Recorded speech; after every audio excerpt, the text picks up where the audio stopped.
Today, I'm interviewing Gurn Branwen. Gurn is an anonymous internet researcher and writer. He's deeply influenced the people who are building AGI. He was one of the first people to see LLM scaling coming.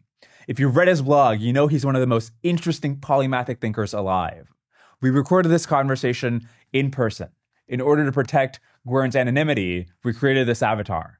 This isn't his voice. This isn't his face, but these are his words.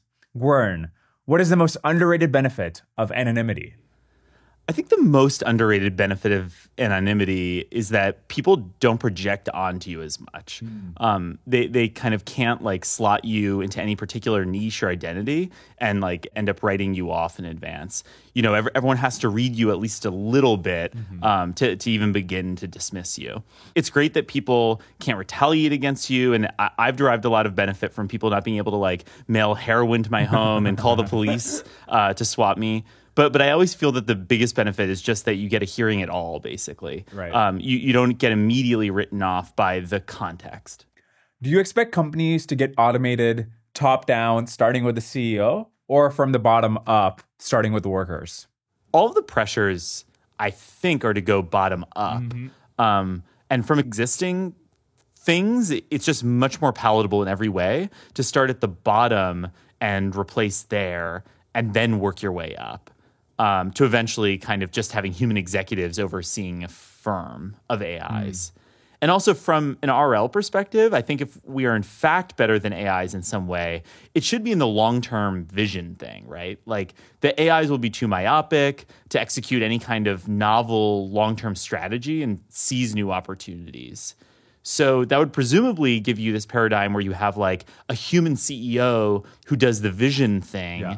And then the AI corporation kind of scurries around underneath them doing, the CEO's bidding. Right. And they don't have the taste that the CEO has. So you have one kind of Steve Jobs figure at the helm, and then maybe a whole pyramid of AIs out there executing the vision and bringing him new proposals. And he looks at every individual thing and says, no, that proposal is bad. This one is good. That may be hard to quantify, but I think that human-led firms should, under this view, end up outcompeting the entirely AI firms, which would keep making these myopic choices that just don't quite work out in the long term. What is the last thing that you think you personally will be doing before your last keystroke is automated? The last thing that I see myself still doing right before the nanobots start eating me from the bottom up and I start screaming, no, I specifically requested the opposite of this, is I think right before that, I think what I'm still doing is the Steve Jobs kind of thing of choosing, right? So my AI minions are bringing me wonderful essays, and I'm saying this one is better. This is the one that I like, and possibly building on that and saying that's almost right, but you know what would make it really good if you pushed it to 11 in this way. If we do have firms that are made up of AIs, what do you expect the unit of selection to be? Will it be individual models? Will it be the firm as a whole? I mean, with humans, we have these debates about whether it's kin level selection, individual level selection, gene level selection. What will it be for the AIs? Yeah, I think once you can replicate individual models perfectly, the unit of selection can move way up and you can do much larger groups and packages of minds. That would be sort of an obvious place to start. You can train individual minds in a differentiable fashion, but then you can't really train the interaction between them, right? So you'll have groups of models or minds of people who just work together really well in a global sense, even if you can't attribute it to any particular aspect of their interactions. There's some places you go and people just work really well together, and there's nothing specific about it, but for whatever reason, they all just click in just the right way. So I think that seems like the most obvious unit of selection. You would have packages, I guess possibly department units, where you have a programmer and a manager type, then you have maybe a secretary type, or maybe a financial type, a legal type. This is the default package where you just copy everywhere you need a new unit. And at this level, you can start evolving them and making random variations to each of the packages, and then keep the one that performs best. By when could one have foreseen the singularity? So obviously, Moravec and others are talking about it in the 80s and 90s, but when was the earliest you could have seen where things are headed? I think if you want to trace the genealogy there, you'd probably have to go back at least as far as Samuel Butler's Erewhon in 1872, or his essay before that. I mean, in 1863, he described explicitly his vision of machine life becoming ever more developed until eventually it's autonomous. At which point it's a threat to the human race. And he concluded, war to the death should be instantly proclaimed against them. That seemed really prescient for 1863. I'm not sure that anyone has given a clear singularity scenario earlier than that. The idea of technological progress was still relatively new at that point.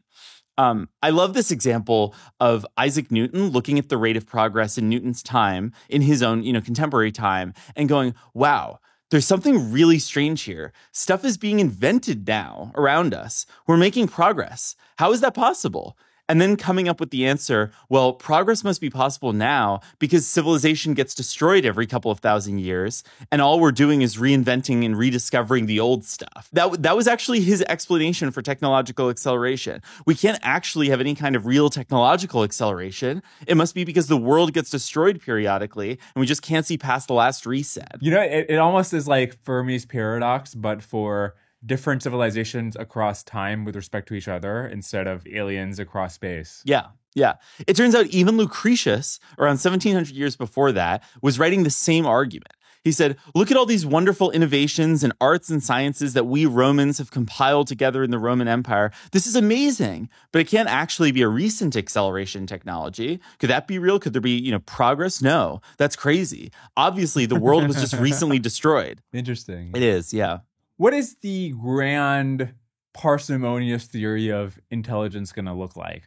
It seems like you have all these trends across different fields, like scaling laws in AI, like the scaling of the human brain when we went from primates to humans, the uniformity of the neocortex, many other things, which seem to be pointing towards some grand theory that should exist, which explains what intelligence is. And what do you think that will look like?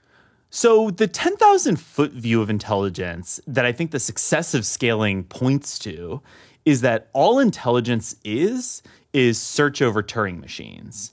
And I think anything that happens can be described by Turing machines of various lengths. And all that we're doing when we're doing learning or when we're doing scaling is that we're searching over more and longer Turing machines, and we're applying them in every specific case. I think otherwise there's kind of, there's no general master algorithm and there's no special intelligence fluid. It's just a tremendous number of special cases that we learn and then encode into our brains. Yeah, I mean, when I think about, when I think about the way in which my smart friends are smart, it kind of just feels like a more, like a general horsepower kind of thing, right? They've just got more juice. And that seems more compatible with this master algorithm perspective. Whereas with this Turing machine perspective, I don't know, it doesn't really feel like they've got this long tail of Turing machines that they've learned. How does this picture account for variation in human intelligence? When we talk about more or less intelligence, it's just that they have more compute in order to do search over more Turing machines for longer. I don't think there's like anything else other than that. So, from any learned brain, you could extract small solutions to specific problems, but because all the large brain is doing with the compute is finding it. And that's why you never kind of, are going to find any IQ gland. There's nowhere in the brain where if you hit it, you eliminate fluid intelligence. Mm-hmm. I just think that, it'll turn out that, this doesn't exist. Yeah. Because what your brain is doing is a lot of learning individual specialized problems. And then once those individual problems are learned, then they get recombined for fluid intelligence. And that's just, like intelligence. Typically with a large neural network model, you can always pull out kind of a small model, which does a specific task equally well.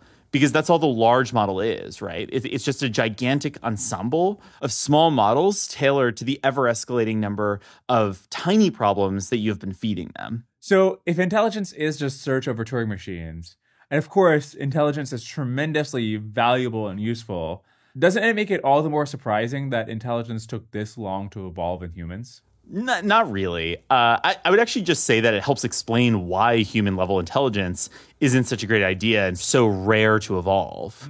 because any small Turing machine could always be encoded more directly by your genes, right, with sufficient evolution. Yeah. You have these organisms where like their entire neural network is just hard-coded by the genes. So if you could do that, obviously that's way better than some sort of colossally expensive, unreliable, glitchy search process like what humans implement, right, which takes whole days in some cases to learn. Whereas, you it could be hardwired in right from birth. So I think for many creatures, like it just doesn't pay to be intelligent because that's not actually adaptive. There are better ways to solve the problem than a general purpose intelligence. So in any kind of niche where it's like static or where intelligence will be super expensive or where you don't have much time because you're a short-lived organism, it's going to be really hard to evolve a general purpose learning mechanism when you could instead evolve one that's just tailor-made to the specific problem that you encounter. You're one of the only people outside of OpenAI who in 2020 had this detailed empirical model of scaling. And I'm curious what processes you were using at the time, which allowed you to see the picture that you painted in the scaling hypothesis post that you wrote at the time. So I think if I had to give an intellectual history of that for me, I think it would probably start in the mid-2000s when I was reading Moravec and Ray Kurzweil. At the time, they were making this kind of fundamental connectionist argument that if you had enough computing power, that could result in discovering the neural network architecture that matches the human brain. And until that happens, until that amount of computing power is available, AI just seemed basically futile. Right. And to me, I think I found this argument very unlikely. Because it's very much a kind of build it and they will come view of progress, which I just didn't think was correct. I thought that it just seemed ludicrous to suggest that, just because you'd have some like really big supercomputer out there, which matches the human brain, then that would kind of just summon out of non-existence the correct algorithm. Algorithms are really complex. They're hard. They require deep insight, or at least I thought they did. And it seemed like really difficult mathematics. You can't just like buy a bunch of computers and then expect to get this advanced AI out of it. It just seemed like totally magical thinking. So I knew the argument, but I was super skeptical, and I didn't pay too much attention. But then Shane Legg and some others were very big on this in the years following. And as part of my interest in transhumanism and less strong and AI risk, I was paying close attention to Legg's blog posts in particular, where he's extrapolating kind of out the trend with updated numbers from Kurzweil and Moravec.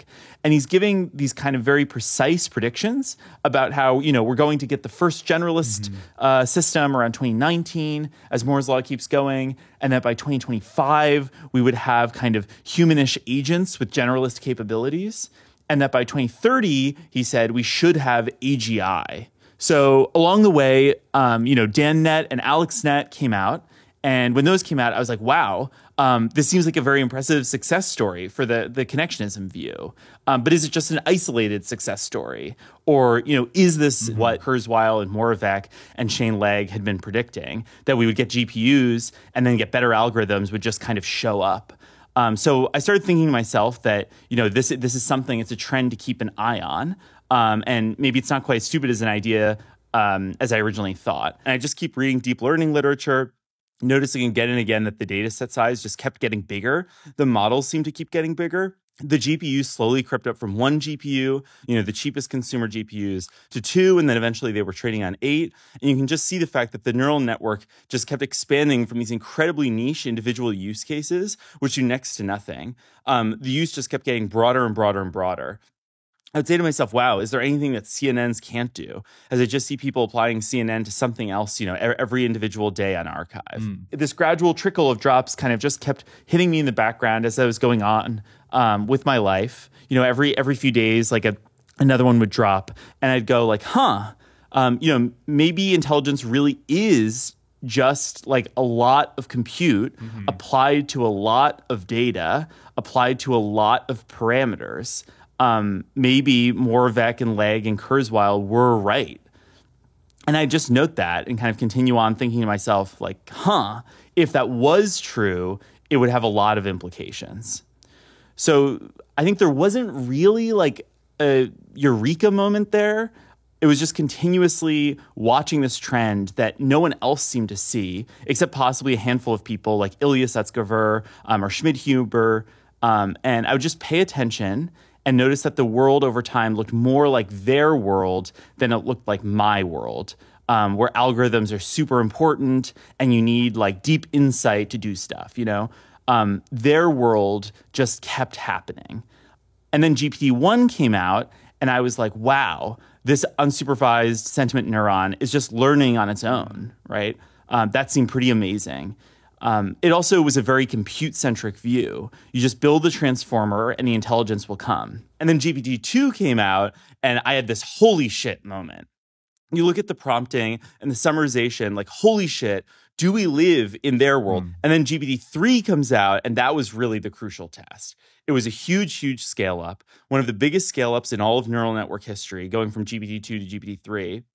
And it wasn't like it was a super narrow specific task like Go. It really seemed like it was the crucial test. If scaling was bogus, then the GPT-3 paper should have just been totally unimpressive and wouldn't show anything that important. Whereas if scaling were true, you would just automatically be guaranteed to get so much more impressive results out of it than you had seen with GPT-2. So I opened up the first page, maybe the second page, and I saw a few-shot learning chart. And I'm like, holy shit, we are living in the scaling world. Legg and Moravec and Kurzweil were right. Then I turned to Twitter and everyone else was like, oh, you know, this shows that scaling works so badly. Why? It's not even state of the art. And that made me really angry. I had to write all this stuff up. Someone was wrong on the internet. So I remember 2020. At the time, I feel like a lot of people were writing best-selling books about AI. Like, it was definitely a thing people were talking about. But people were not noticing maybe the most salient things in retrospect, which is LLMs, GPT-3, scaling laws. And so all these people who are talking about AI but missing this crucial crux, what were they getting wrong? I think for the most part, they were suffering from two issues. First, I think they hadn't really been paying attention to all of the scaling results before, which were relevant. They hadn't really appreciated the fact that, for example, AlphaZero was discovered in part by DeepMind doing Bayesian optimization on hyperparameters and noticing that you could just get rid of more and more of the tree search and get better models. That was a critical insight, I think, which could only have been gained by having so much compute power that you could afford to train many, many versions and see the difference that made. Similarly, I think those people kind of simply just like didn't know about the Baidu paper on scaling laws from 2017, which showed that the scaling laws just keep going forever, practically. It should have been the most important paper of the year, but I think that, you know, a lot of people just didn't prioritize it. It didn't have any immediate implication, and so it sort of just got forgotten. People were too busy discussing transformers or AlphaZero or something at the time to really notice it. So that was one issue.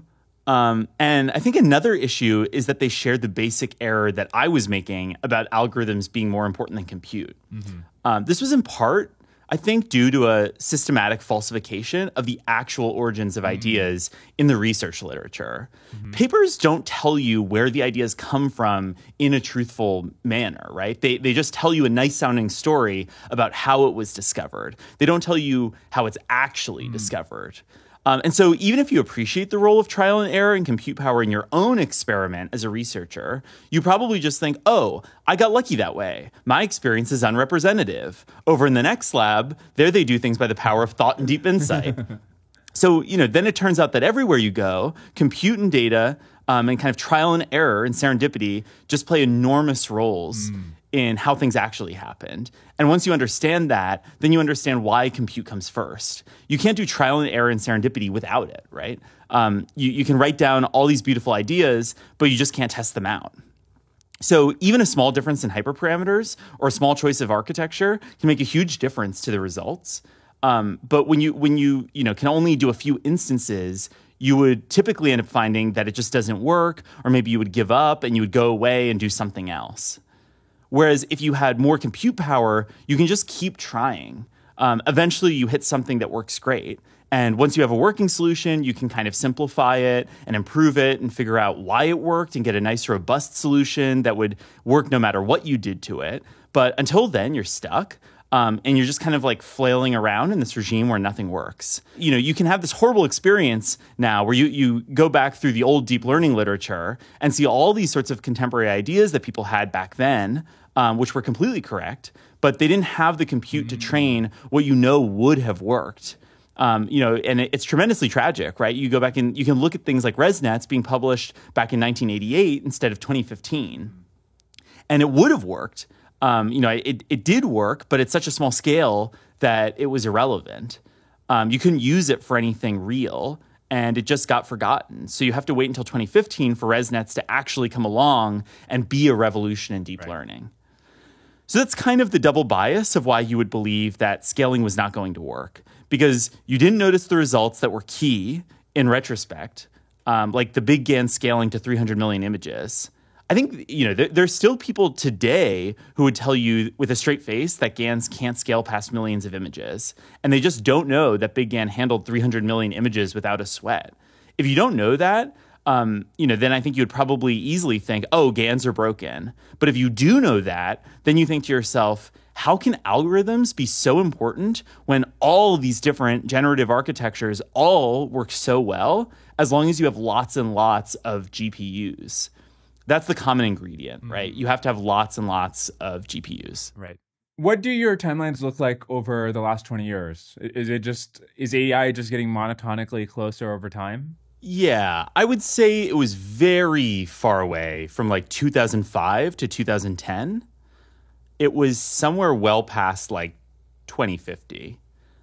It was close enough that I thought I might live to see it, but I was, you know, not actually sure if there was any reasonable chance.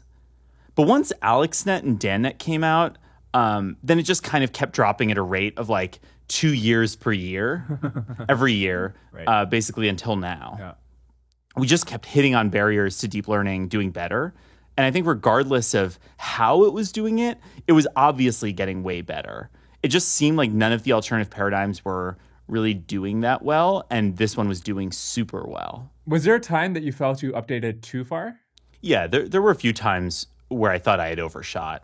I thought people over-updated on AlphaGo. They went too far on AI hype with AlphaGo, I think. And then afterwards, when pushes into big reinforcement learning efforts had kind of fizzled out, like post-DOTA, as the reinforcement learning wasn't working out for solving all of those hard problems outside of the simulated game universes, then I started thinking, oh, okay, maybe we kind of overshot.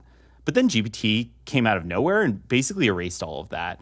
It was kind of this like, oh shit, here's how RL is going to work. It's going to be the cherry on this cake.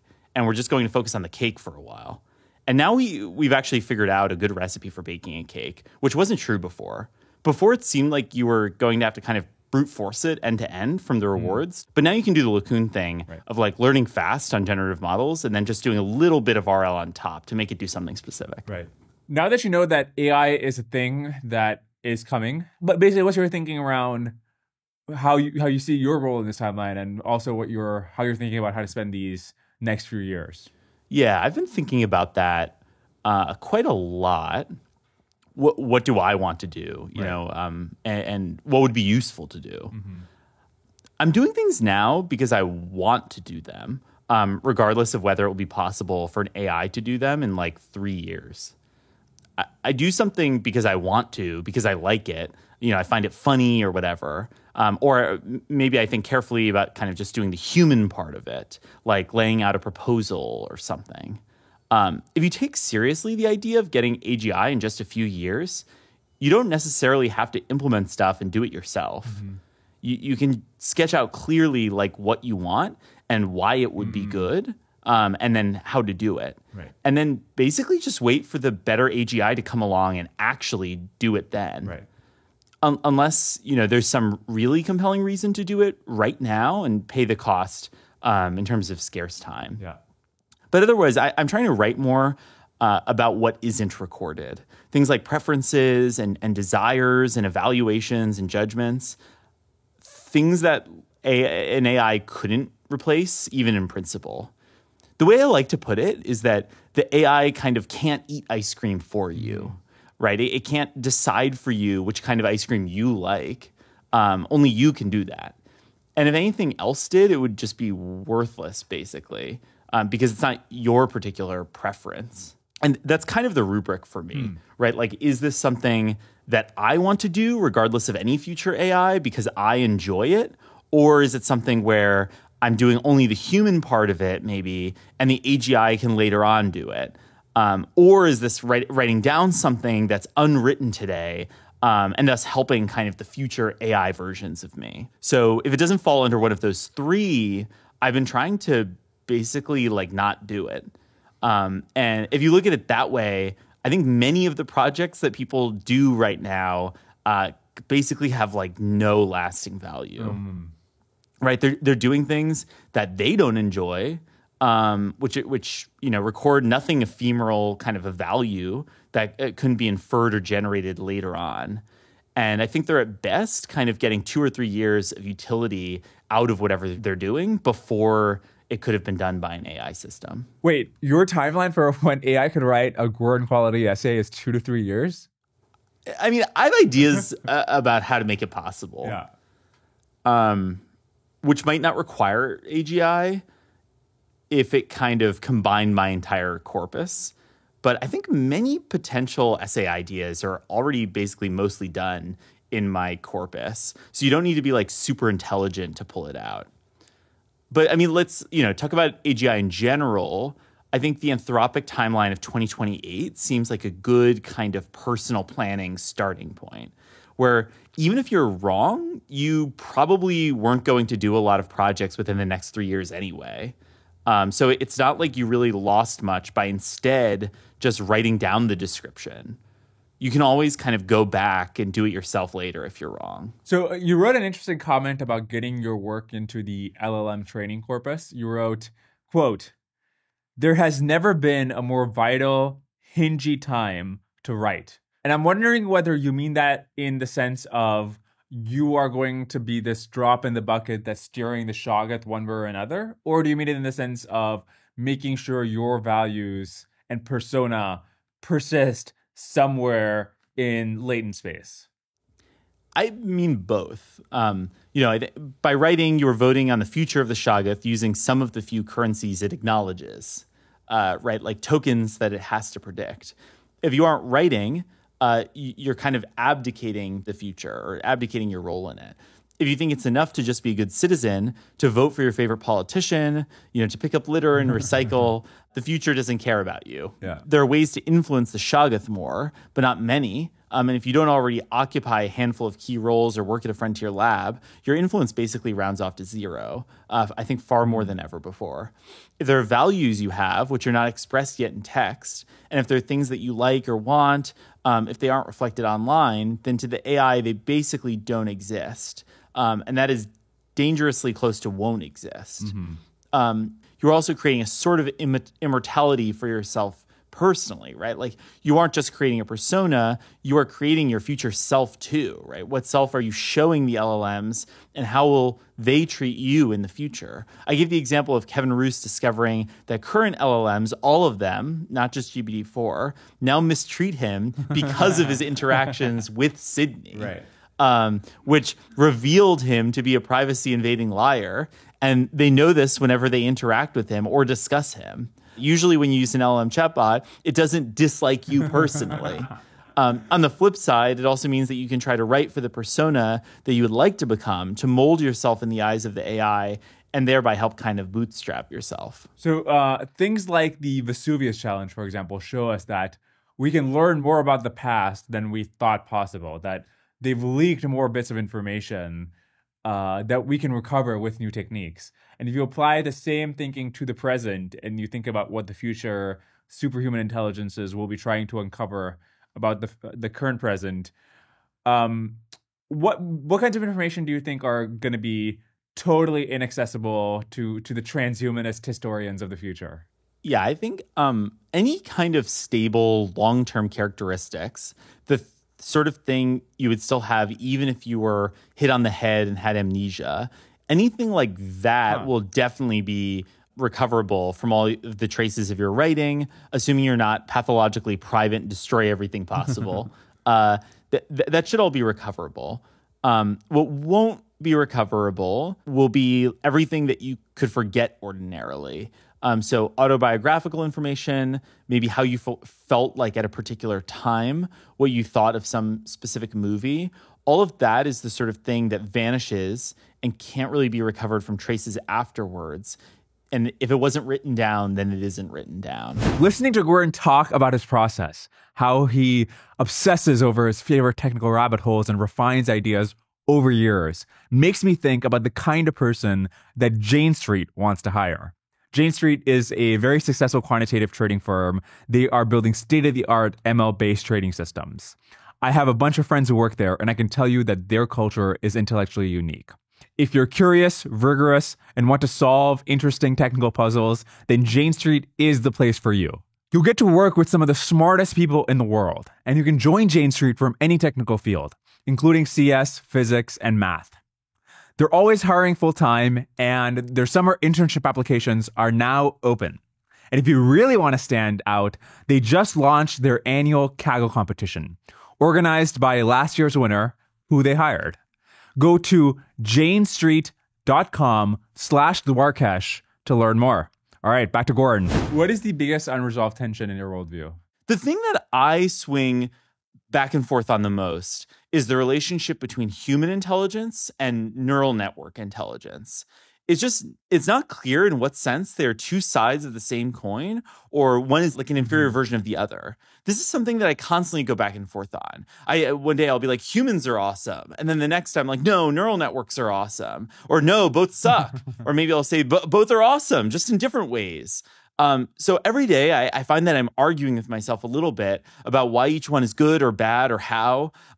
What's the whole deal there with things like GPT-4 memorization, but not being creative. Why do humans not remember anything, but we still seem to be so smart? One day I'll argue that language models are sample efficient compared to humans. The next day I feel like I'm arguing the opposite. One of the interesting points you made to me last year was that AI might be the most polymathic topic to think about because there's no field or discipline that is not relevant to thinking about AI, right? So obviously computer science, hardware, you need that. But even things like primatology and understanding what changed between chimp and human brains, or the ultimate laws of physics that will constrain future AI civilizations, that's all relevant to understanding AI. And I wonder if it's because of this polymathic nature of thinking about AI that you've been especially productive in thinking about AI.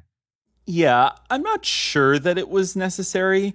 When I think about others who are correct, like Shane Legg or Dario Amodei, they don't seem to be all that polymathic. They just have broad intellectual curiosity, broad general understanding, absolutely. But I don't think they are absurdly polymathic. Clearly you could get to the correct view without being polymathic. That's just how I happen to come to it at this point, and the connection that I'm kind of like making post hoc. It wasn't like I was using primatology to kind of justify scaling to myself, right? It's more like I'm now using scaling to think about primatology, because obviously if scaling is true, it has to tell us something about humans and monkeys and other forms of intelligence. It just has to. If that works, it can't be a coincidence and just be totally unrelated. I refuse to believe that there are two totally unrelated kinds of intelligence or paths to intelligence, where humans, monkeys, guppies, dogs are all one thing, and then you have neural networks and computers that are a distinct thing, and they have absolutely nothing to do with each other. Right. I think that's just kind of like obviously wrong. They can be two sides of the same coin. They can obviously have obscure connections. Maybe one form can end up being better or whatever. They just can't be completely unrelated. Right. As if humans like finally got to Mars and then simultaneously a bunch of space aliens landed on Mars for the first time, and that's how we met, right? You would never believe that. It would just be too absurd of a coincidence.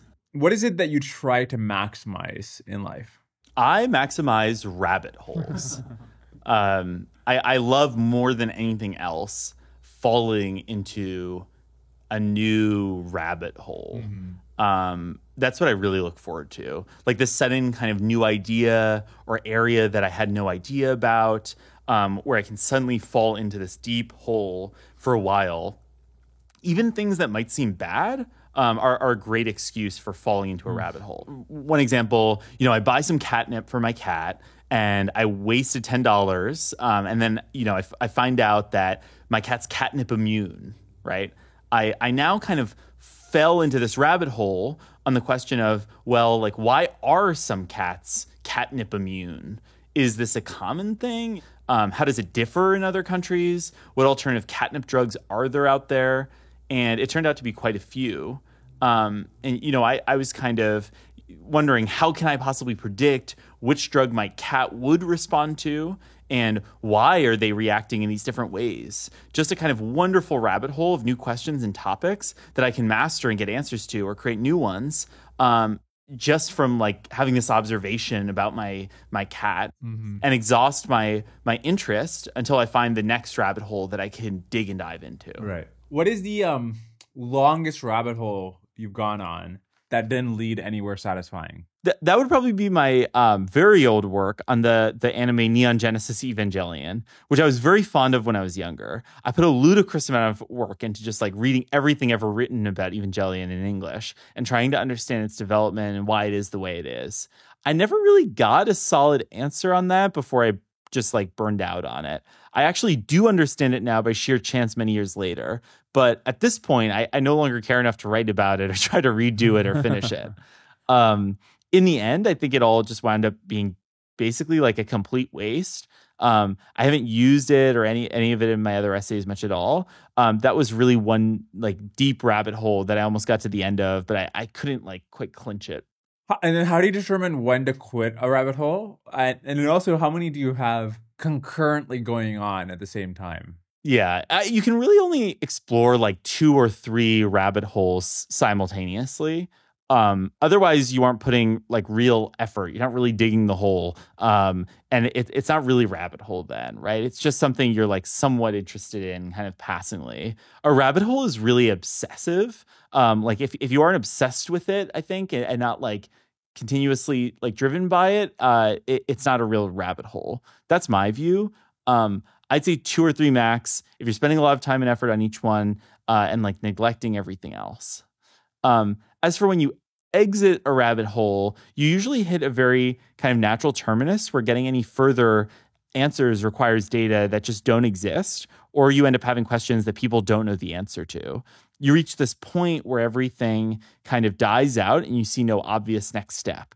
One example of this would be like when I was interested in analogs to nicotine that might be better than nicotine. That was a bit of a rabbit hole, but I quickly hit the dead end that there just like are none. That was a pretty definitive dead end. And I couldn't get my hands on the metabolites of nicotine as an alternative. So if there are no analogs and you can't get your hands on the one interesting chemical you find, well, that's that. That was like a pretty definitive end to that rabbit hole. Have you always been the kind of person who falls into rabbit holes? When did this start? Oh, yeah. My parents could tell you all about that. I was very much your stereotypical nerdy, like little kid, and having the dinosaur phase and the construction equipment phase and the submarine and tank phase. Yeah, I mean, I feel like a lot of kids are into those things, but they don't rabbit hole to the extent that like they're forming taxonomies about the different submarines and flora and fauna and dinosaurs, and they're like developing theories of why they came to be and so forth. I think it's actually more that people kind of grow out of being very into rabbit holes as a kid. For me, it wasn't so much that I was all that exceptional in having obsessions as a kid. It's more that they never really stopped.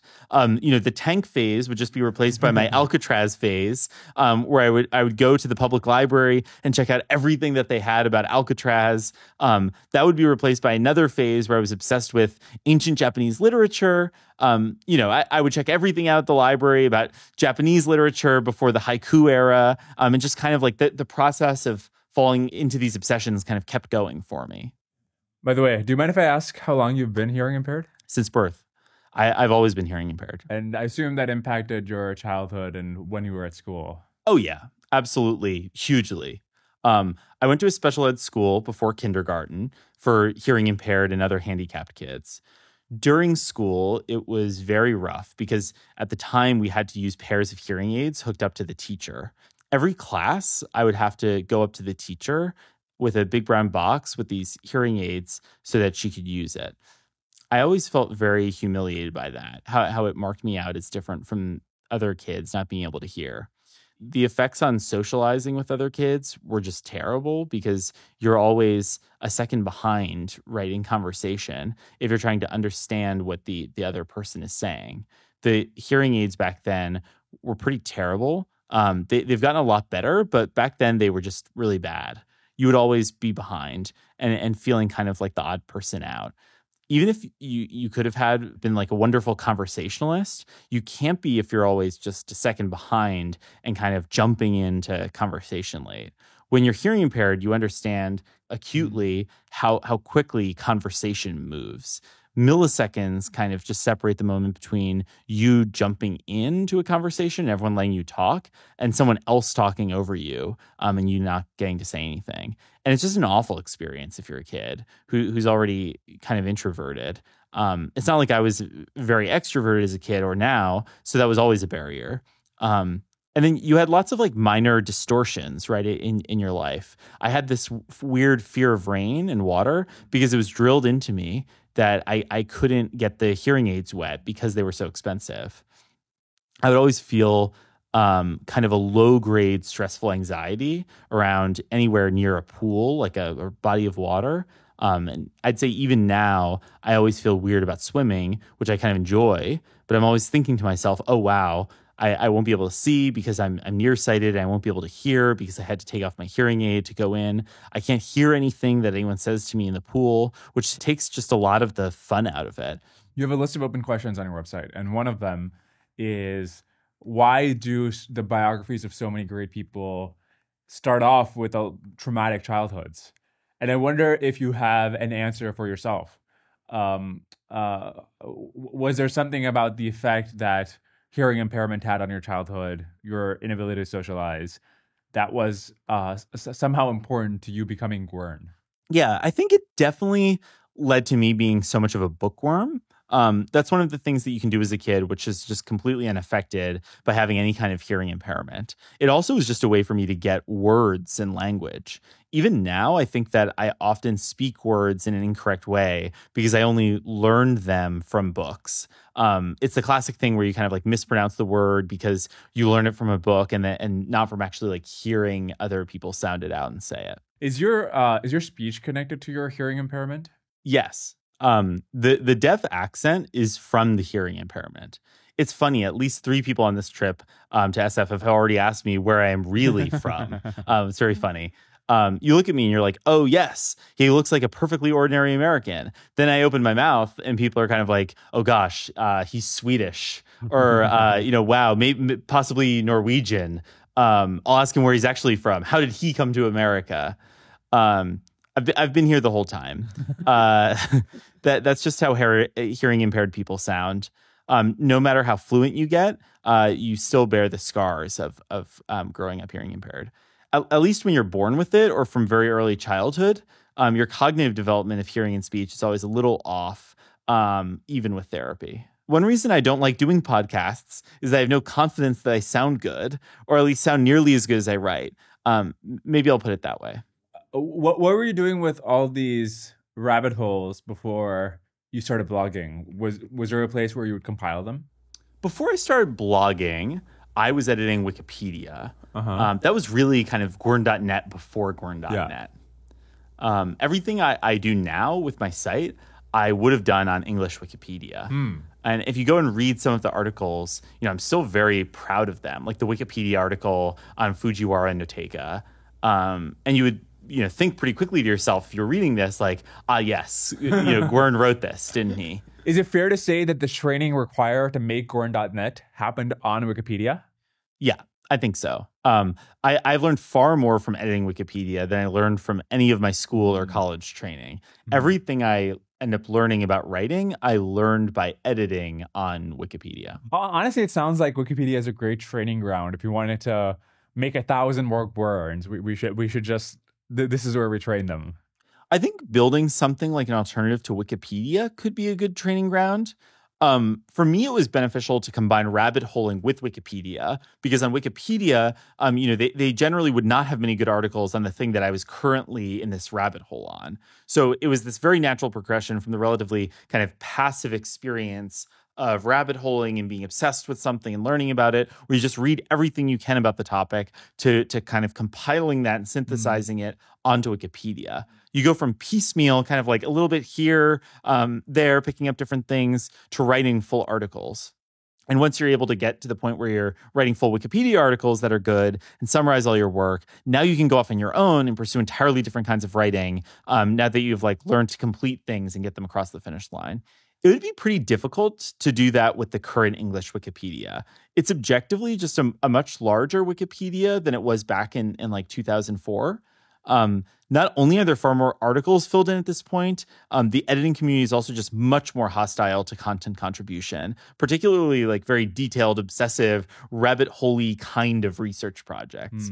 They would just like delete it or tell you that it's not good for original research or that you're not using approved sources. Possibly you'd have someone who just kind of decided to get their jollies that day by deleting large swaths of your specific articles. That, of course, is going to make you like very angry and make you probably just want to quit and leave before you really get going. So I don't quite know how you would figure out this alternative to Wikipedia, one that kind of like empowers the rabbit holer as much as the old Wikipedia did. When you're an editor with Wikipedia, you have this very like empowered attitude because you know that anything in it could be wrong and you could be the one to fix it.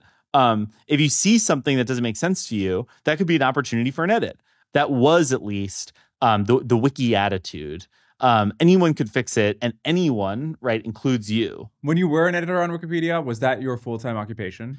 It would eat basically as much time in my life as I let it. I could easily spend 8 hours a day reviewing edits and improving articles while I was rabbit holing.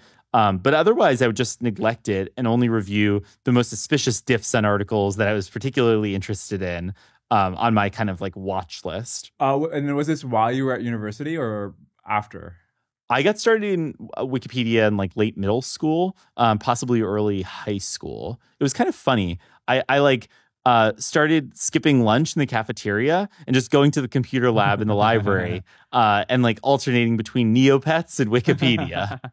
I had like Neopets in one tab and then my like Wikipedia watch lists coming in on the other. And then were there any other kids in middle school or high school who were into this kind of stuff? No, I think I was the only editor there, except for the occasional like jerks who would go in and vandalize Wikipedia. I would know that because I checked the IP to see where edits were coming from. The school library IP addresses, and kids being kids, there would be jerks who would just go in and like vandalize Wikipedia. For a while, it was kind of this like trendy thing. Early on, Wikipedia was breaking through to kind of like mass awareness and controversy, kind of like the way that LLMs are now. A teacher might say like, my students keep reading Wikipedia and relying on it. How can it be trusted? So in that period, it was kind of trendy to vandalize Wikipedia and show your friends. There were other Wikipedia editors at my school in that sense. But as far as I knew, I was the only one building it rather than wrecking it. And then when did you start blogging on Gwern.net? Was that, I assume that was after the Wikipedia editor phase, but was that after university? It was afterwards. I had graduated and the Wikipedia community had been kind of slowly moving in this direction that I didn't like. It was triggered by the Siegenthaler incident, which I feel like was really the defining moment in the trend toward deletionism on Wikipedia. It just became ever more obvious that Wikipedia was not the site that I joined and loved to edit and rabbit hole on and fill in, and that if I continued contributing, I was often just kind of wasting my effort. I began thinking about writing more on my own account and then moving into these kind of non-Wikipedia sorts of writings, right? Like persuasive essays, nonfiction, commenting, or possibly even, fiction, kind of like gently moving in the direction and beyond things like Reddit and less strong comments to starting my own kind of more long-form writing. And what was your first big hit? Silk Road. I'd been a little bit interested in Bitcoin. But not too seriously interested in it because it was not obvious to me that it was going to work out, or even honestly was like technologically feasible. But when Adrian Chen wrote his Gawker article about buying LSD off of like Silk Road, all of a sudden I did a complete 180. I had this moment of like, holy shit, this is so real that you can literally like buy drugs off of the internet with it. So I looked into the Chen article, and it was very obvious to me that people wanted to know what the ordering process was like. They wanted more details about what it's like because the article was just like very brief about that. So I thought, okay, I'm interested in nootropics. I'm interested in drugs. I will go and use Silk Road, and then I will document it for everyone. Instead of everyone kind of like pussyfooting around online and saying, oh, a friend of mine ordered off Silk Road and it worked. None of that bullshit.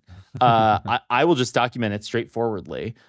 So I ordered some Adderall, I think it was, and documented the entire process with screenshots, and then wrote some more on the kind of like intellectual background. And that was a huge hit when I published it. It was hundreds of thousands of hits. It's crazy. Even today, when I go to the Google Analytics charts, you can still see Silk Road spiking vertically like crazy and then falling back down. Nothing else really comes near it in terms of traffic. That was really quite something to see things kind of go viral like that. What are the counterfactual career trajectories and life paths that could have been for you if you didn't become an online writer? What might you be doing instead? That seems plausible. I think I definitely could have been an AI researcher, or possibly in like management at one of the big AI companies. I think I would have regretted not being able to write about stuff. But I would have taken satisfaction in kind of like making it happen and putting my thumbprint on it. Those feel like totally plausible counterfactuals. And why didn't you? I kind of fell off of that track very early on in my career when I found the curriculum of Java to be, excruciatingly boring and painful. And so I just dropped out of computer science. And that kind of put me off that track early on. And then I think, various early writing topics made it hard to transition in any other way than starting a startup, which I'm not really temperamentally that suited for. Things like writing about the darknet markets or behavioral genetics. These are kind of topics that don't really scream great hire to many potential employers. Has agency turned out to be harder than you might have thought initially? Because we have these models that seem like they're smart enough that they should do all the individual things that a software engineer does, for example, all the code they might write, all the individual pull requests. But it just seems to be like a really hard problem to get them to act as a coherent, autonomous software engineer that puts in his 8 hours a day. Yeah, I think agency is in many senses actually easier to learn than we would have thought 10 years ago. But we actually aren't really learning agency at all in current systems. There's no kind of like selection for that. All the agency there is an accidental byproduct instead of somebody training on data. So from that perspective, it's miraculous that you can ask an LLM to try to do all these things and they have a non-trivial success rate. If you told people 10 years ago, I think, that you could just behavior clone on individual letters following one by one, and then you would get this coherent action out of it and control robots and write entire programs, their jaws would drop. And they would just say that you've been huffing too many fumes from DeepMind or something. The reason that agency doesn't work is that we just have so little actual training data for it. An example of how you would do agency directly would be like Gato from DeepMind. They're actually training agents. Instead, we train them on these internet scrapes, which merely encode the outputs of agents or occasional descriptions of agents doing things, that kind of thing. There's no actual like logging of state environments, result reward trip sequences like a proper kind of reinforcement learning setup would have. I would say that what's more interesting, actually, is that nobody wants to train agents in a proper reinforcement learning way today. Instead, everyone wants to train LLMs and then do everything with as little RL as possible on the back end. Look, as Gordon just said, the biggest bottleneck in making these LLM models more useful has simply been the lack of good training data for these agentic workflows. This is an even bigger bottleneck than compute. Turing is solving this problem for every single AI lab that you've heard of. Gemini, OpenAI, Anthropic, Meta. They're basically the best kept secret in AI. Turing provides complete post-training services for evals, SFT, RLHF, and DPO to make models better at thinking, reasoning, and coding. And it's all vetted by their AI and STEM experts. Turing makes it easy to make models multimodal, more factual, better at math, coding, advanced reasoning, and agentic workflows. And they also make it easy to just get a solid performance benchmark. For those of you at labs or companies training models, Turing has a bunch of offerings that can help you today, including a detailed model evaluation from their AI experts. Go to turing.com/Dwarkesh to learn more. All right, back to Goran. What would a person like you be doing before the internet existed? I think if the internet didn't exist, I would have tried to probably make it in regular academia and maybe narrow my interests a lot more, something I could publish on regularly. Or I could possibly have tried to opt out, and become a librarian, like one of my favorite writers, Jorge Luis Borges. He was a librarian until he succeeded as a writer. Of course, I've always agreed with him about imagining paradise as a kind of library. Mm-hmm. I regret that all the reading I do is now kind of on the computer, and I don't get to spend as much time in libraries, physical libraries. I genuinely love them, just like pouring through the stacks, looking for random stuff. Some of the best times for me when I was in university were always like going through these gigantic stacks of all sorts of obscure books and just looking at like a random spine, pulling stuff off the shelf and reading obscure old technical journals to see all the strange and wonderful things that they were doing and documenting back then, which now have just been totally forgotten. If you could ask Borges one question, what would it be? He's a real hero of mine. So this isn't something I want to have a bad answer to. Can I ask why he's a hero of yours? When I was younger, one of the science fiction books that really impressed me was Dan Simmons' Hyperion, and especially The Fall of Hyperion. In there, he alludes to Kevin Kelly's Out of Control book, which strongly features the parable of the Library of Babel. From there, I got the kind of collected editions of Borges' fiction and nonfiction, and I just read through them again and again. I was blown away by the fact that you could be so creative with all of this polymathic knowledge that he had and erudition and write these wonderful, entertaining, provocative short stories and essays. And I thought to myself, if I could be like any writer at all, I would not mind being Borges. Borges has a short poem called Borges and I, where he talks about how he doesn't identify with the version of himself that is actually doing the writing and publishing all of this great work. And I don't know if you identify with that at all. Yeah, I think when I was a kid, I did not understand that essay, but I think I understand it now. What are other pieces of literature that you encountered where now you really understand what they were getting at, but you didn't when you first came across them? Ted Chiang's Story of Your Life comes to mind. I completely blew understanding it the first time that I read it. I had to get a lot more context where I could actually go back and understand what his point was.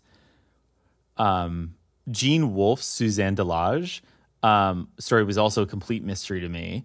It took like 14 years to actually understand it, but I'm very proud of that one specifically. That was a very recent one. Oh, and then what did you figure out about Suzanne Delage? Yeah, so Gene Wolfe's Suzanne Delage is a very, very short story about this guy remembering not meeting a woman in his local town and thinking, oh, that's kind of strange. That's the whole story. Nobody has any idea what it means, even though we're told that it means something. And Gene Wolfe, the author, is a genius writer, but nobody could figure it out for like 40 years. Last year, I figured it out. It turns out it's actually a subtle retelling of Dracula, where Dracula invades the town and steals the woman from him. He's been brainwashed by Dracula in a very Bram Stoker way to forget it all. And every single part of the story is told by what's not said in the narrator's recollection. It's incredible. It's the only story I know which is so convincingly written by what's not in it. That's crazy that you figured that out. The Ted Chiang story, the story of your life. Can you remind me what that one's about? The surface story is just about a bunch of weird aliens who come to Earth. Oh, right. It's the same plot as Arrival. They have this weird language, which didn't have a sense of time. The narrator learned to see the future, and then the aliens left. And then what was it that you realized about that story? The first time I read it, it struck me as a kind of stupid ESP story about seeing the future. Very stupid, boring, kind of standard conventionalism, verbose, and like dragging in much kind of like irrelevant physics. Only a while after I first read it and was thinking about it, did I understand that it was not about time travel or being able to see the future. It's instead about a totally alien kind of mind that's equally valid in its own way, in which you see everything as part of an already determined story heading to a predestined end. This turned out to be mathematically equivalent and equally powerful as our conventional view of the world, events marching one by one to an unknown and changing future. That was the case where Chang was just writing at too high a level for me to understand. I pattern matched it to some much more common kind of stupid story. How do you think about the value of reading fiction versus nonfiction? I think you could definitely spend the rest of your life reading fiction and not benefit whatsoever from it. Other than having memorized a lot of trivia about things that people made up. I tend to be pretty cynical about the benefits of fiction.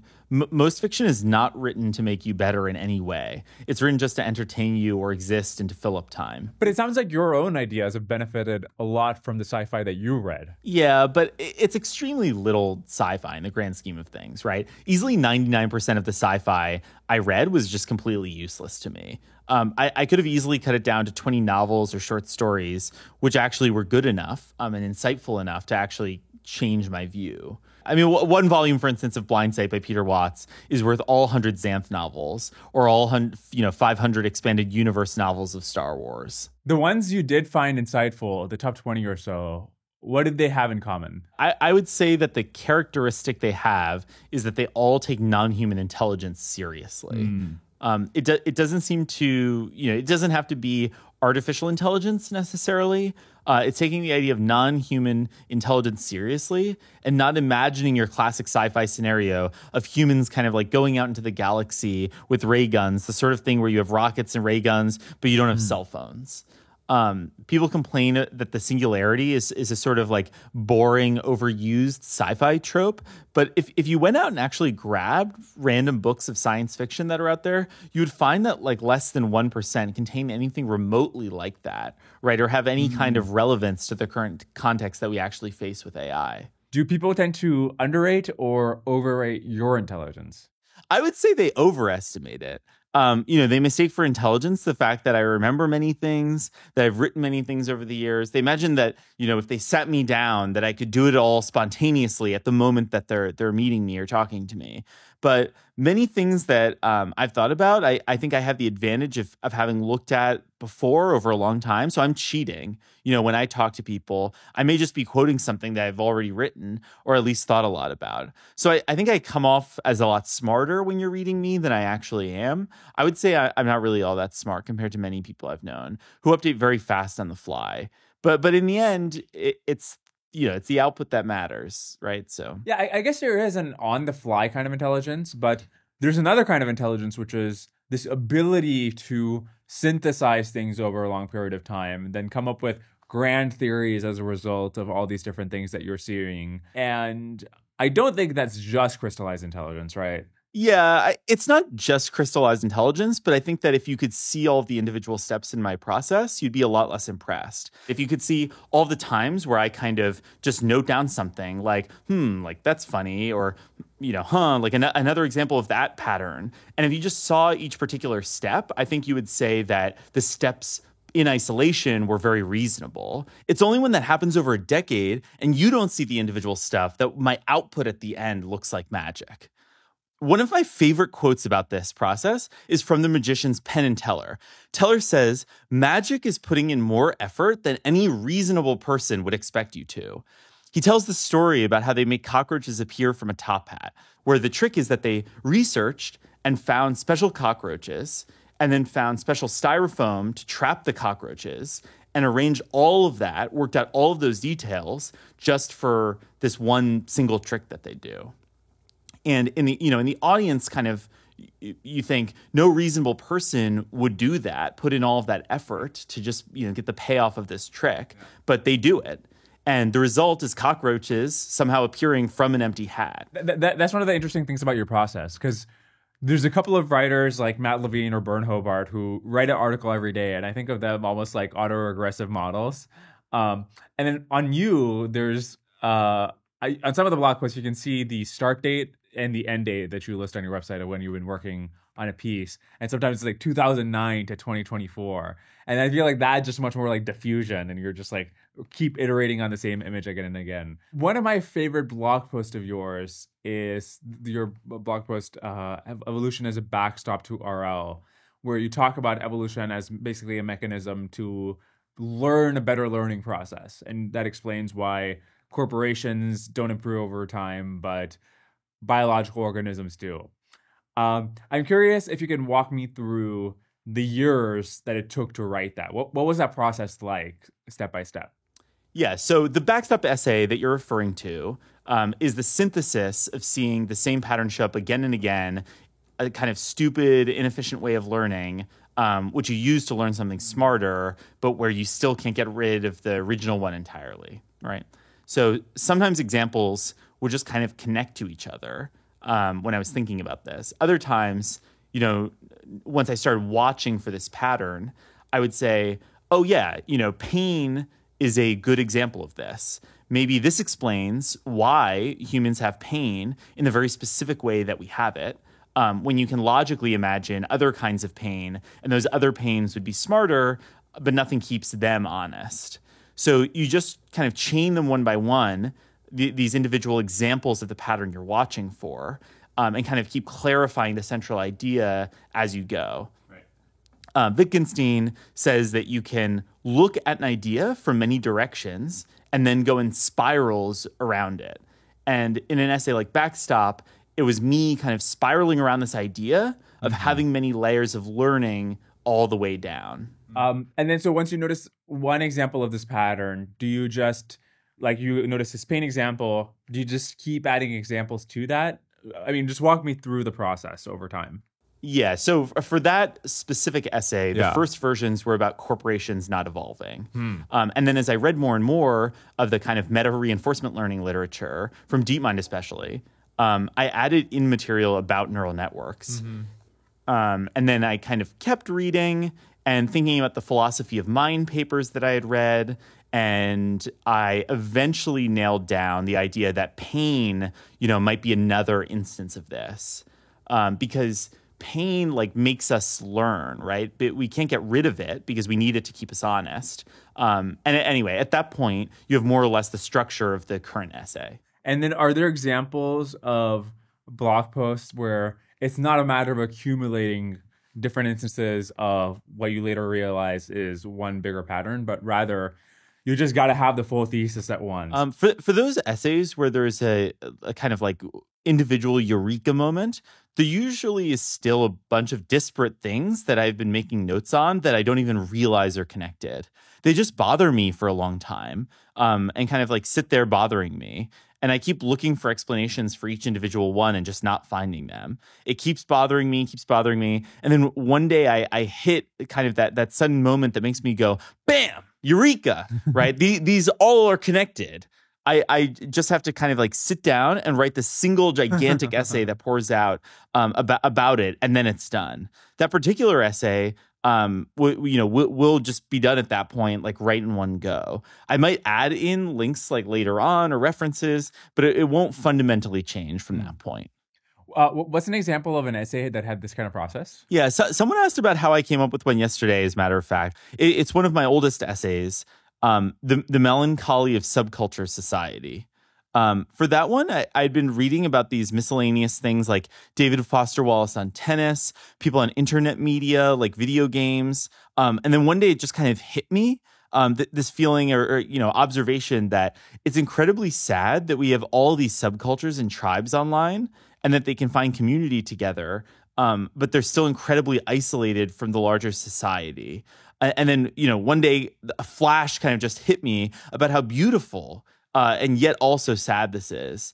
And I just sat down and I wrote down the entire thing more or less.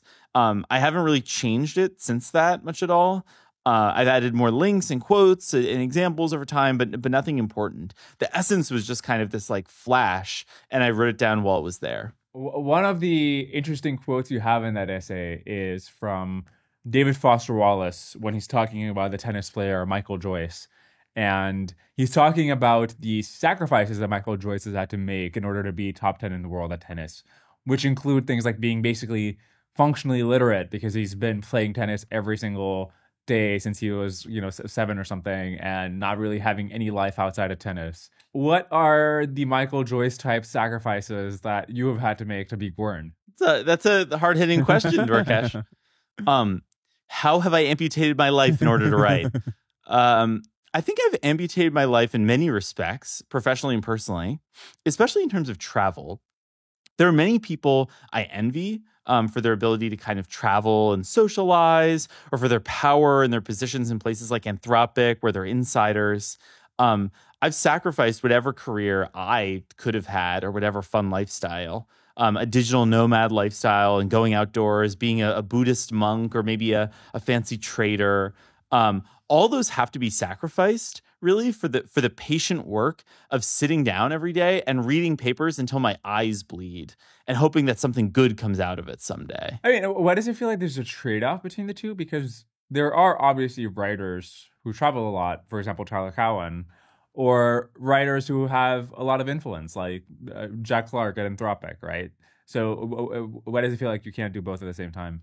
I can't beat or be compared to Tyler Cowen here. Tyler Cowen is a one-man industry. So is Gwern. Yeah, but he can't be replicated. So I just can't be Tyler Cowen.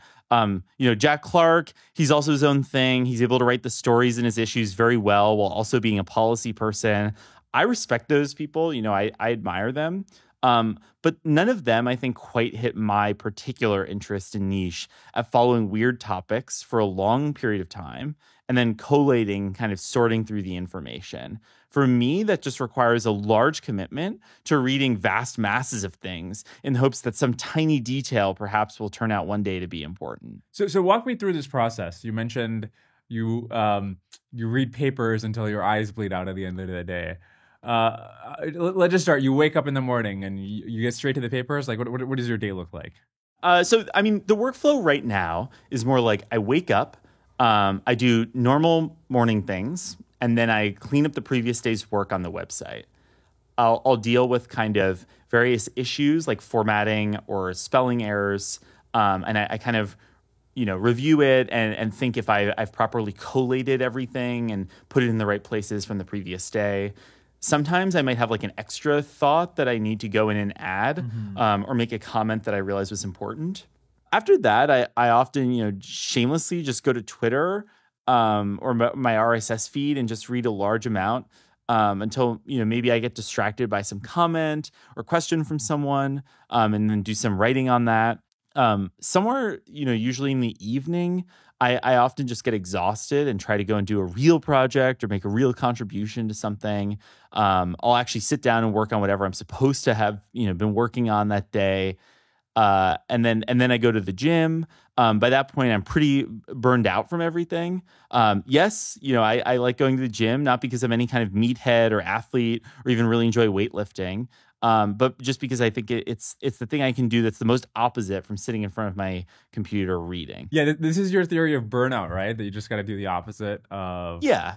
That the problem, I think, when people experience burnout is that you just feel kind of a lack of reward for what you're doing or what you're working on. You just need to do something completely different, something as different as possible.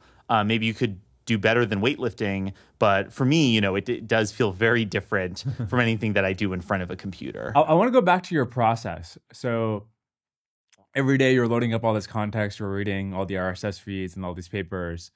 And are you basically making contributions to all your essays, adding a little bit here and there every single day? Or are you building up some potential which will manifest itself later on as a full essay, a fully formed thesis? I would say it's more the latter one. I think all the minor low-level additions and pruning and fixing I do is really not that important.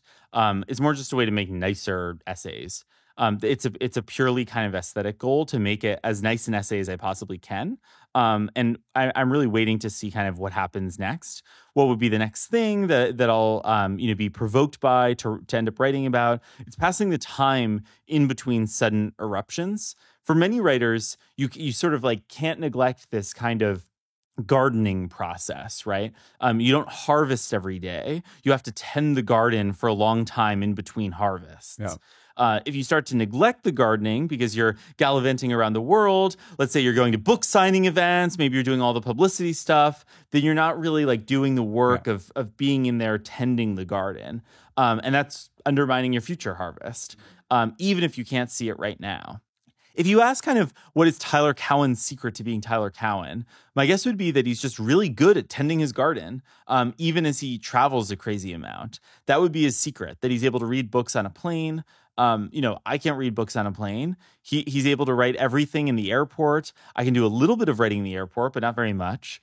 And he's also just very robust to the wear and tear of traveling. I'll be like collapsing in the hotel room after talking to people for 8 hours. He's able to talk to people for 8 hours and then go do podcasts and talk to someone for another 4 hours or whatever. It's extremely admirable, but I just can't do that. How often do you get bored? Because it sounds like you're spending all your day reading different things. Are they all just inherently interesting to you, or do you just trudge through it even when it's not in the moment compelling to you?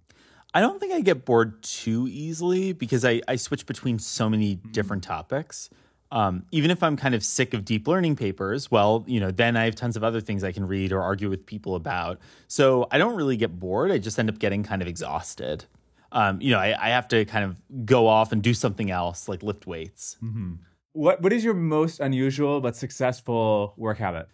Yeah, I think I get a lot more mileage out of arguing with people online than like pretty much any other writer does. Yeah. I'm trying to give a genuine answer here, not some stupid thing about note taking. I get a lot more out of arguing with people than I think most people do. You need motivation to write and actually sit down and kind of crystallize something and do the harvest work. And after you tend your garden, you do have to do the harvest. And the harvest can be hard work. It's very tedious. And there are many people that I talk to who have many great ideas, but they don't want to harvest because it's tedious and boring. And it's very hot out there in the fields reaping. Right. And you're getting dusty and sweaty. Why wouldn't you just be inside having lemonade?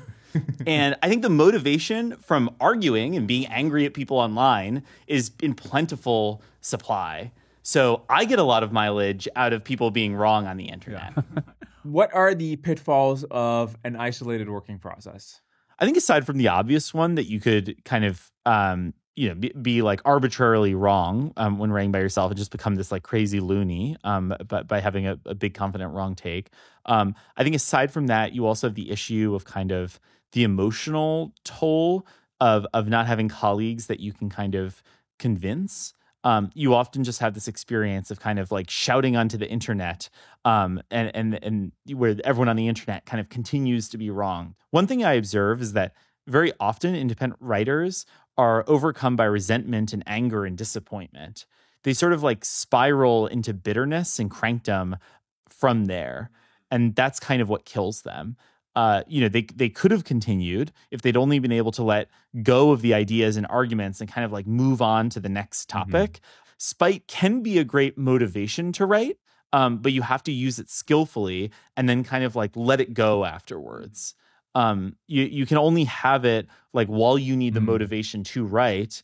And then if you keep going, you sort of, and hold on to it, you're sort of poisoning yourself. I'm sure you've seen all the comments from people who say that if Gwern spent the time that he spends fine-tuning the CSS on his website towards more projects, more writing, that the benefits to society could be measured in the nearest $1 million. What's your reaction to people who say you're spending too much time on site design? I have no defense at all there in terms of objective benefits to society. I do it because I'm selfish and I like it. That's my defense. I like the aesthetics of my website and it's a hobby. Does the design help you think? It does, because I like rereading my stuff more when I can appreciate the aesthetics of it and the beauty of the website. It's easier for me to tolerate reading something for the 100th time when I would otherwise be sick to death of it.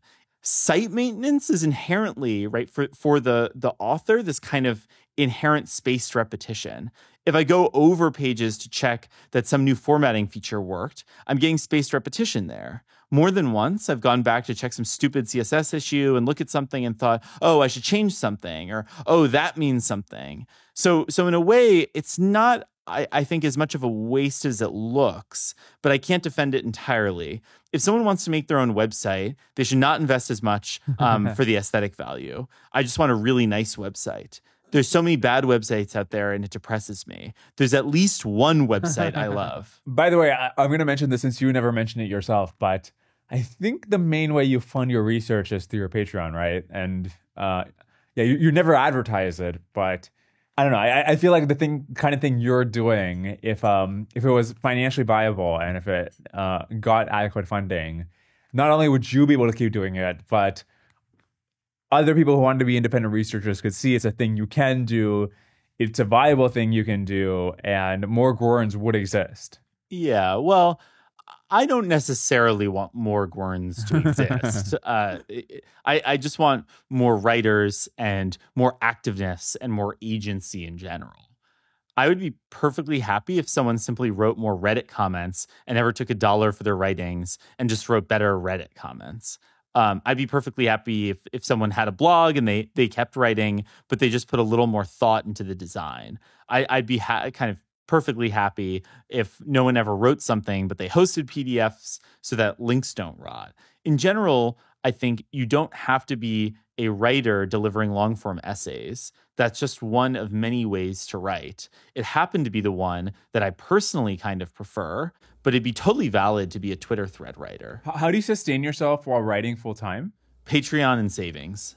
I have a Patreon, which does around 900 to 1,000 each month. And then I covered the rest with my savings. I got lucky with having some early Bitcoins and made enough to write for a long time, but not forever. So I try to spend as little as possible to make it last. I should probably advertise the Patreon more, but I'm too proud to shill it harder. It's also awkward trying to come up with some good rewards, which don't entail a paywall. Patreon and Substack work well for a lot of people like Scott Alexander because they like writing regular newsletter style updates, but I don't like to. I just let it run and hope it works. Wait, so if you're doing 900 to 1,000 a month and you're sustaining yourself on that, that must mean you're sustaining yourself on less than $12,000 a year. What's your lifestyle like at 12K? Yeah, I mean, listen, I live in the middle of nowhere. You know, I don't travel much or eat out or have health insurance or anything like that. I cook my own food. I use a free gym. There was this time where the floor of my bedroom, started collapsing. It was so old that the humidity had decayed the wood. And we just got a bunch of scrap wood and a joist and propped it up. So if it lets in some bugs, oh well. I live like a grad student, but with better ramen, basically. And I don't mind it much since I think I basically spend all my time reading anyway. It's still surprising to me that you can take care of rent, take care of your cats, deal with any emergencies, all of that on 12K a year. Yeah, I mean, I'm lucky enough to be in excellent health and to have had no real emergencies to date. This can't last forever, obviously, and so it won't. I'm definitely not trying to claim that this is like an ideal lifestyle or that anyone else could or should try to replicate my exact approach. I got lucky with Bitcoin in particular, and with being satisfied living like a monk and with the health that I've had. Anyone who would like to take up a career as a writer or blogger should understand that this is not an example that they specifically can imitate, right? I don't think I'm not trying to be a role model.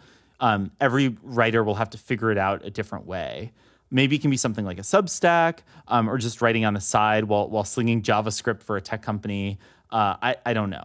It seems like you've enjoyed this recent trip to San Francisco. What would it take to get you to move here? Yeah, I think at this point it mostly is just money that's stopping me. I probably should bite the bullet and just move anyway.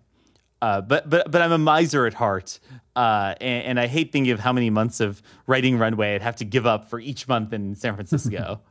If someone wanted to give me, I don't know, $50K to $100K a year to move to SF and continue writing full time like I do now, I'd take it in a heartbeat. Until then, I'm still trying to psych myself up into a move. I don't know. That sounds doable. I mean, and if somebody did want to get in touch with you about contributing, how would they do that? They could just email me at gwern@gwern.net. All right. So after the episode, I convinced Gwern to set up a Stripe checkout link where people can donate. if they wish to. So if you want to support his work, please go to the link in the description. Look, the way that Gwern is obsessed with his rabbit holes, Stripe is obsessed with payments on your behalf. The difference between making and missing a sale often comes down to how a customer wants to pay. In Switzerland, they want to pay with Twint. In Netherlands, maybe with Ideal. These are systems you might never have heard of, but they're super popular in those countries. Stripe optimizes their checkout experience so that customers get served whatever payment experience is most likely to work for them. And if it works for them, that means, more buyers for you, more revenue for you. Stripe is how I run my business. It's how I, in fact, made my business in the first place. I set up my company using Stripe Atlas, and now I invoice all my advertisers using Stripe invoicing. And look, I told Gwern to set up his donation link using Stripe because Stripe has been genuinely delightful to work with. And that's why I recommended it Stripe to him. That's why I recommend Stripe to you. Go to stripe.com to learn more. All right, back to Gwern. By when will AI models be more diverse and more different from each other than the human population? I'm going to say that if you exclude capability from that, AI models are already much more diverse cognitively than humans are. I think different LLMs think in very distinct ways that you can tell right away from a sample of them, right? So an LLM operates nothing like a GAN.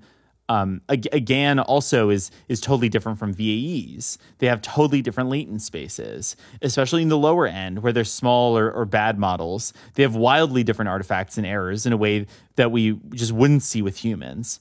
I think humans are really quite similar in writing and attitude compared to these absurd outputs of different kinds of models. Really? I mean, if you look at Chatbot Arena, where you can do these side-by-side comparisons of the outputs of different models, it's often very hard to tell which one comes from which model. Yeah. But I mean, this is all very heavily tuned, right? So now you're restricting it to relatively recent LLMs with everyone riding on each other's coattails and often training on the exact same data. So I think this is a situation much closer to if they were identical twins.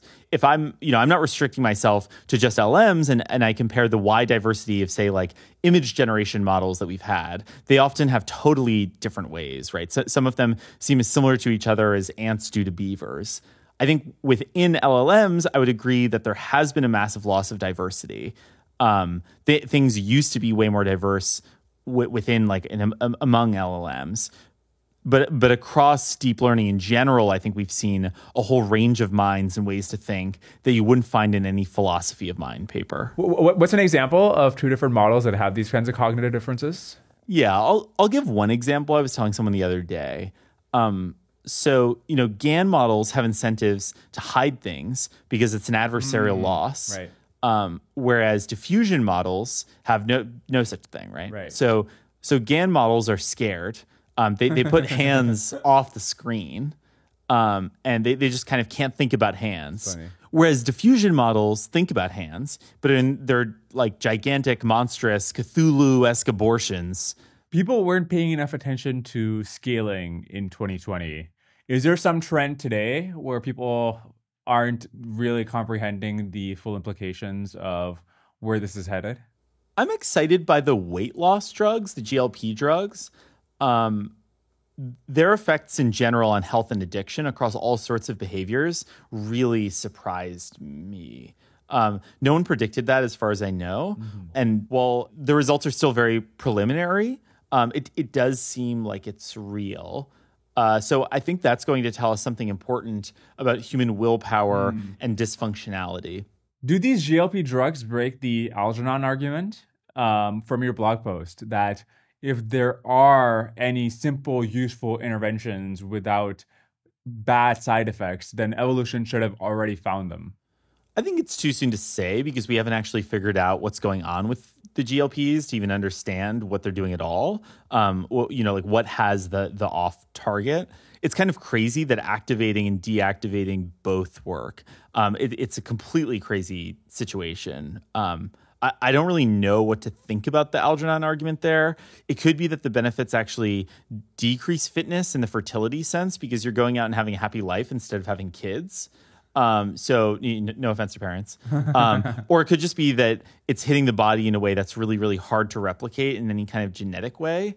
Or I don't know. It could just, it's too soon. When I think back, I see that the obesity crisis only became obvious around the 1990s. It's quite recent. And I look back at photos, and today is completely unrecognizable from 1990. You look at photos, and people are still thin, right? You look at photos now, and everyone is like a blimp. So you can't possibly have any kind of Algernon argument over like 20 to 30 years. When you look back at the Romans and you see how the lead was constantly poisoning the entire city, what credence do you give to the possibility that something in our environment is having a magnitude of effect on us that lead was having on the ancient Romans? Yeah, I think the odds of there being something as bad as lead is almost 100%. Wow. We have so many things out there, right? Chemists are always cooking up new stuff. There are all sorts of things with microbiomes. Plastics are trendy, but maybe it's not plastics. Maybe it's something else entirely. But there's almost no way that everything that we have put out there is totally benign and safe and has no harmful effects at any concentration. It just seems like a really strong claim to be making. Yeah. I don't believe in any particular one, but I do believe in like 1% here, 1% here, 1% here. There's something out there. There's something out there where we're just like going to look back at it and say, wow, like those people were really poisoning themselves, just like with leaded gasoline. If only they'd known, X, Y, and Z or whatever. It's so obvious now. And do you think this would manifest itself most likely in cognitive impairments or in obesity or in something else? Yeah, I think a priori, I would expect possibly intelligence to be like the single most fragile thing and most harmed by it. But when we look at the time series there, intelligence is pretty stable overall. So I would have to say that whatever the harmful thing is, it's probably not going to be on intelligence. Whereas obesity is a much better candidate because you do see obesity go crazy, right, over the last 30 years. I was surprised yesterday to hear you say that you are skeptical of Bay Area type experimentation with psychedelics. And because, I sort of associate you with very much this word of you got to experiment with different substances and see if they are helpful to you. And so I'm curious why you draw Chesterton's fence here when it comes to psychedelics. Yeah, I think the cleanest way to divide that would just be to point out that the effects of psychedelics can be acute and permanent. The things I was looking at are much more controlled in the sense that they, are relatively manageable in effect. None of them affect your judgment permanently about whether to take more nootropics. Whereas I think something like LSD permanently changes how you see things, such as taking LSD, or permanently changes your kind of psychiatric state. There's a cumulative effect with psychedelics that you don't see much with neurotropics, which makes nootropics inherently a heck of a lot safer and much more easy to quantify the effects of. With nootropics, you don't see people kind of like spinning off into the crazy outcomes psychedelics have. They get crazier and crazier each time they take another dose, which makes them crazy enough to want to take another dose. Psychedelics have what you might call a kind of self-recommending problem, where they always make you want to take more of them. I think it's kind of similar to meditation.